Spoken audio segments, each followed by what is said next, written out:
On the outskirts of a small, remote village, a young man was frantically running away from his home. After being ridiculed and insulted by the locals more times than one could count, he finally had enough and decided to embark on a solo journey to find what he had been missing: power. He had always admired the most powerful people in the village for their ability to influence others and garner respect almost effortlessly, but was unsure of how they got it. And since he did not yet have the confidence and authority to ask them personally, he thought he could find the answers in the solitude of the mountains. As he made his way up the path that led to the highest mountain in the area, he saw another trail that looked like it had been intentionally covered in debris. So, letting his curiosity get the best of him, he moved the sticks and stones out of the way and decided to take the route less traveled. When he reached the end of this path, he was greeted by 3 mysterious-looking pillars with a small, half-buried sign in front of them that read, "The Tri-Pillars of Power." Under the title was a small subtext: "Read from left to right. Each pillar inscribes the evolution of might." And so, the young man started reading the first pillar of power, titled, Number 1, Descend Deliberately. This is what it said.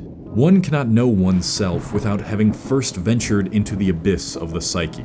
As we observe humanity from our own perspectives, we must all agree that human beings, although capable of great things, are truly horrid creatures. We will destroy entire villages, lie to our closest friends, and cause suffering to the masses, all in the name of progress. Each one of us can feel the evil festering within the populace that we desperately try to avoid or eradicate. But what we rarely understand and consider is that we too just might be capable of committing similar atrocities to ourselves and others if we don't know how to accept this evil within. When one becomes troubled by the personality of another or what someone says, it is not usually because we are upset by the outcome of their behavior. It is often because we haven't come to grips with the parts of ourselves that mirror the behavior. What makes up our ego are loads of unsettling negative traits, and to know which ones have the most control over you, you must ask yourself, what is it that I hate about others that I can't stand to face within myself? Because you too are not as innocent and morally superior as you might feel you are. When you ask yourself this question, it is not merely enough to become aware of one's abyss. You must temporarily descend into it and harness the power that lies within. As you dive deeper and deeper, all the contempt you feel towards society will present itself as fragmented pieces within you. You'll see that your irrational reactivity towards the insults you've been given or the insecurities you've developed are a product of a self that doesn't want to confront the possible facticity of these statements. And like a cat afraid of its own shadow, you will continue to run away from what has unequivocally caused you the most harm. But what if the parts of yourself that you dislike the most are the very ones that will grant you the power you are searching for? What if, instead of the immediate denial of access you usually impose on your depths, you dare to stare the ugly truth in its face and give a holy yes to it? Yes, I do have an ego. Yes, I do think I'm ugly sometimes. Yes, I often feel like a failure. Yes, I am afraid to talk to people. Yes, I feel lustful.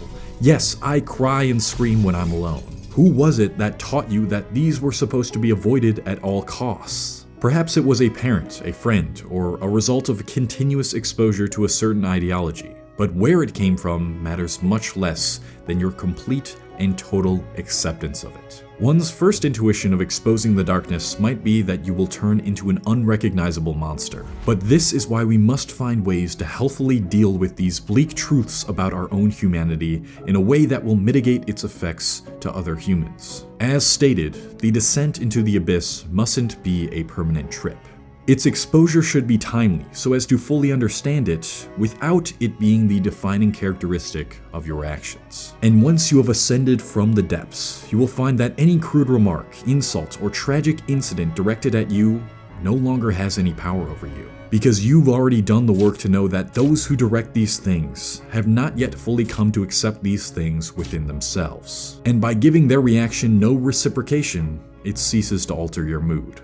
The power now lies within you, and this is true power because it cannot be destroyed. True power will always transcend external circumstances.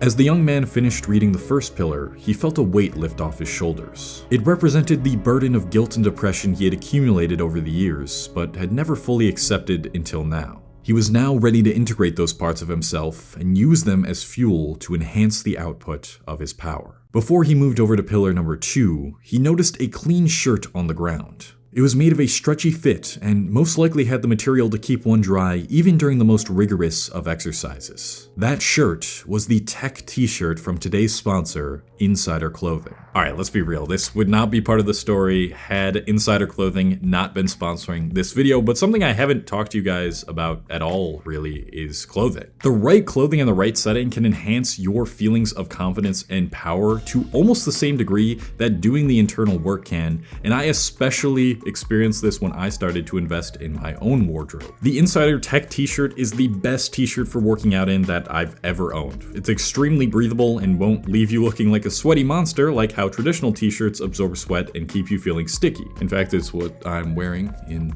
this video right now. It adapts to your body, doesn't need ironing, and has antibacterial action that prevents odor-causing bacteria. They also fit super well, and they feel so damn soft. It just feels nice to wear this shirt. It's very comfortable. If you've been looking for t-shirts to lift or run in, or you just want a t-shirt that doesn't have you smelling like ass after you do some sort of physical activity, then the Tech t-shirt is the t-shirt that you should get. They ship worldwide and have all sizes for both men and women, so if you're interested, you can go to insider.clothing/Cole Hastings and use the discount code COLE15 at checkout. That is all one word, and you're gonna get 15% off your order when you do that. So click on that first link in the description to buy it, and now let's get back to the video. After positioning himself in front of the second pillar, the young man looked up at its title, which read, Number 2, Cherish Challenges.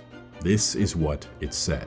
The driving factor towards evolution is conquering increasingly more difficult problems over time. And the unfortunate predicament humanity finds itself in is that we simultaneously wish we could solve all of our problems, while knowing that we would be unsatisfied with our lives if we had none. Thus, we are stuck in a never-ending state of overcoming a problem, which then almost always spawns an additional 2 problems as a byproduct. For example, when we developed the ability to mass-produce crops and livestock, we virtually solved our hunger issues, and as a result, populations were able to multiply. But what proceeded afterwards to keep up with this growing population was the degradation of soil and nutrients. There's no doubt that once we solve these challenges, we will create new challenges for us to overcome once again, and humanity will be forced to evolve. So why do each of us on an individual scale try to eliminate our own hardships? Perhaps it is not your suffering, difficulties, and failures that are causing your feelings of powerlessness, but the running away from these undeniable beneficial parts of humanity that are. The truth is that we all secretly want some adversity, but we don't want involuntary adversity. And this line of thinking will never make you feel powerful. You say you want to experience more pleasure, but does your pleasure not feel more gratifying and last longer when it's a result of overcoming obstacles? You are stuck in a perpetuating cycle of problems that turn into more complex problems that will never stop until you take your last breath. You are tired, you are beaten, you've been stretched to your limit. Good. This is what will drive your evolution, but only so long as you take it on the chin. When winter comes knocking on your door, breaks it open, and blows cold air at your face, take an ice bath in front of it to mock it. Subject yourself to the inevitable pain of life. Remind yourself of the mortality that makes you human, and think of this as your duty in order to become something greater than what you currently are. Your genetics do not define you. They only load the gun. How you choose to react to what you've been given, and what you choose to do with it, will pull the trigger and determine how these genetics unfold. To rebel against one's own genetics, that is powerful. Time and time again, we see that those who end up surviving, who drive the evolution of our species, are not the ones born with preordained gifts passed on by their ancestors. Those with this luck are almost never driven by the poverty of life. They are the ones who, with all odds stacked against them, chose to embrace the never-ending cycle of problems and train themselves to produce excitement at the thought of having more difficulty to endure. It is not only a love for one's fate, as some philosophers might say, but an active fighting against it. This is one of the most power-generating activities one can do, and this conscious undertaking of adversity is what separates human from animal. Without testing one's limits and saying yes to adversity, one will never find out who they truly are. Now, of course, it is an undeniable fact that some experiences are too difficult for almost any human to bear and will significantly alter the brain's functions. This is what we call trauma. But even if this is you, if your life has psychologically scarred you and permanently altered the way you view this wretched world, keep fighting. Keep finding ways to cope and fight against that traumatic fate that's been imposed on you. Because regardless if you win or not, the outcome will be the same. You will, without question, have gained immense power. And in these moments, you will find that sometimes it is in your best interest to not do what is in your best interest. A flow of newfound energy coursed through the young man's veins. Not once was he so in love with the never-ending challenges of life, nor was he so happy to be flawed as a human. And he now knew it was all an opportunity to enhance the power of his life force. Smiling as he walked to the third and final pillar, he presupposed that this one would offer a theme of similar advice. But to his surprise, it was titled, Number 3, Supply Selflessly. This is what it said. A group of friends gathered around a dinner table for their annual get-together. As they shared stories and got up to date with each other's biggest events of the past year, a small pause in conversation was eventually reached. A large cloud of sentimentality hovered over the table. "I can't believe this is the second year without him," one of the men said. "Feels like he was only with us just a few days ago."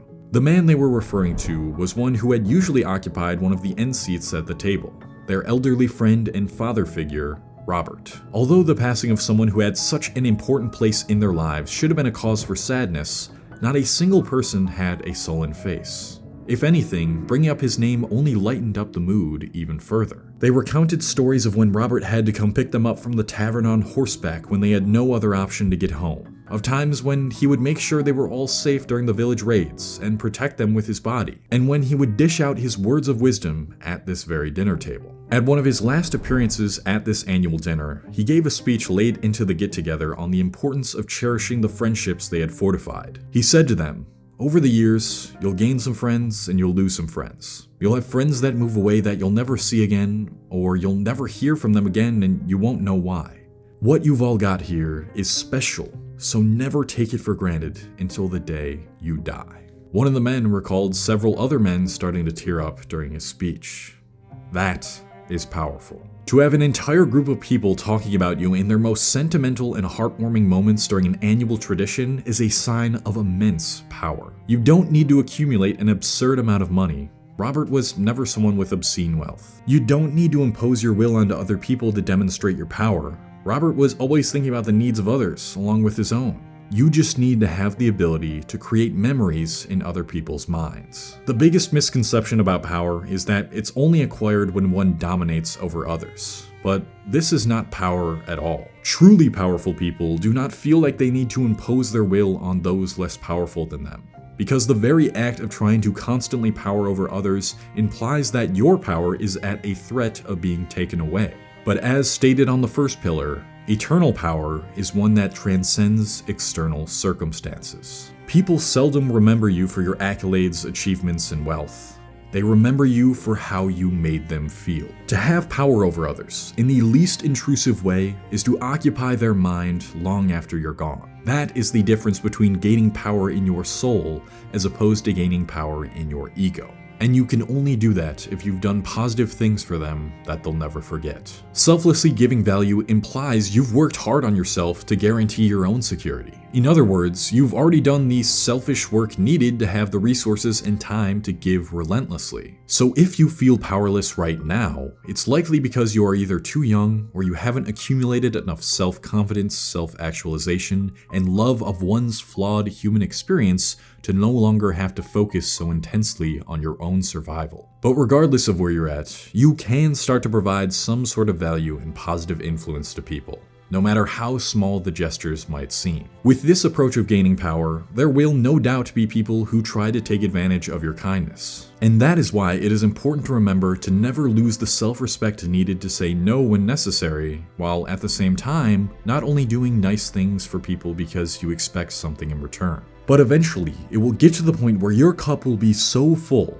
After all those days of looking at your own shadow, seeing it within others, and voluntarily embracing the storms of life, that your enthusiasm will naturally be directed towards making others' lives as enjoyable as possible. And that's when you'll know that your imprint on the world will be unfading, even long after the life from your body fades away. The young man took an extra minute to ponder this last pillar. He knew there was a lot of work he needed to do to start applying the 3 pillars' wisdom consistently, and he knew it would cause him many nights of agony, hopelessness, and confusion. But to this, he announced a holy yes. A holy yes to every aspect that life had to offer. And so, the young man went back to the main route of the mountain trail and began his journey of solitude to the top. However, when looking up at the mountain, he realized something. The mountain, now more visible than from the village where he had first viewed it, had no peak. In fact, the top of it seemed to expand endlessly. Perfect, the boy said. This is the journey that symbolizes the act of living in accordance with power. Thank you very much to all my patrons on Patreon. If you don't know what this is, I put exclusive content on there. You can also talk to me on the phone over there if you want to check that out. Link in the description. And if you enjoy these short stories that I create with life lessons in them, you'll probably enjoy my most popular one about overthinking. If you're an overthinker, watch this video. It'll help you. And I'm heading out. Thank you guys. I said thank you already. All right. Peace.